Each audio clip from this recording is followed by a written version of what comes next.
Alright, let's go. Let's check this out. Let's check this out. Alright, ladies and gentlemen, it's your brother Bolo VNR, and it's 2:25 a.m. in the morning, and here we are. Please, y'all better hit that like button. Alright, we burning the midnight oil.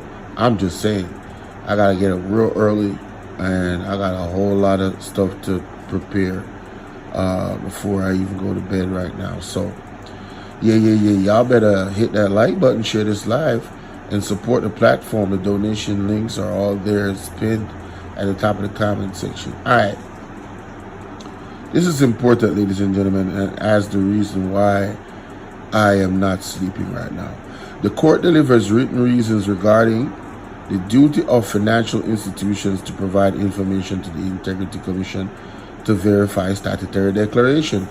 June 25th, which was yesterday, 2 hours ago, 2.5 hours ago, the court delivered its written reasons in the matter concerning cooperation, right, on other bodies with the Integrity Commission, Section 7 of the Integrity Commission Act, yesterday confirming its order made on January 17, 2024. The learned judge declared, among other things, that the act must be interpreted to impose a duty upon the persons and entities to cooperate with the Integrity Commission by complying with the request for information. Cooperate, comply. Yes? Good. The court also held that the financial institutions are mandated to furnish, upon request, the information required by the Commission to verify the statutory declaration. What that means is they gotta put the information together. They gotta present the information. That's what furnished means. Alright? The court pointed out that Section 7.2 of the Act is designed clearly to enhance the capacity of the Commission to detect and expose corruption on the part of parliamentarians and public officials by assessing whether such individuals are in possession or control of pecuniary resources or property, right, disproportionate to their official emoluments and legitimate income. Now, I am not going to stand here, ladies and gentlemen, and act like I know what emoluments mean. So, y'all going to work with me right here. Emoluments, meaning. So, let's get it. Emoluments mean a salary, right? Or profit from employment or office. So, the emoluments, the official emoluments would be their salary. Why they gotta use that big ass word? That's what they get paid by the government, or whatever it is that they're getting paid, legitimate income, right? So their legitimate income, they have to make sure that property or resources, pecuniary resources and property, disproportionate to their official, it's not disproportionate to their official income or legitimate income. Okay, got it. It was also contended that the disclosure of the requested information may infringe upon Barreta's client's constitutional right to privacy. Reliance was placed on Robinson Julian versus the Attorney General of Jamaica. In that case, the court recognized the right to privacy enshrined in the Charter to be an inherent right encompassing three dimensions. 1, personal privacy, informational privacy, and privacy of choice. While this court acknowledges that financial information is afforded the protection under the right to privacy, the circumstances of the instant case are distinguishable.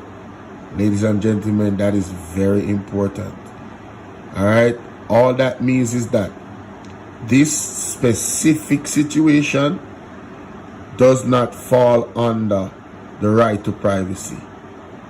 There's a distinction there. That's why they say the case is distinguishable. Robinson Julian versus the Attorney General of Jamaica primarily addresses the initial collection of data, whereas here the requested information is being sought to verify the accuracy of information that has already been disclosed. Public officers, no, see, this is one of the reasons why I asked the question when I was in one of my videos last year. Why are you a public figure when you don't want to follow the rules of a public figure? In this regard, you gave up your privacy. When you made the law for the Integrity Commission Act, you knew what was coming. They're doing their job under the law. They're going to dig into your finances. If there's something that cannot be verified, they're going to dig even deeper. Wherever the rabbit hole leads. Then it's strong, you have to come down. But that's a whole other conversation. Public officers, in fulfilling their obligation to submit statutory declaration with information about their assets, in effect, consent to the verification of the provided data. Exactly. Once you're a public officer, right, to fulfill your obligation to submit the statutory declaration with information about your assets, in effect, you're consenting to the verification of the provided. It is a verbal contract. You understand this. Once you guys put the law in, Andrew Holness, you understood what was coming. But we all know why you guys sued the Integrity Commission. We all know. This consent is implied by the very nature of the statutory declaration process, where accuracy, transparency, and verification are essential.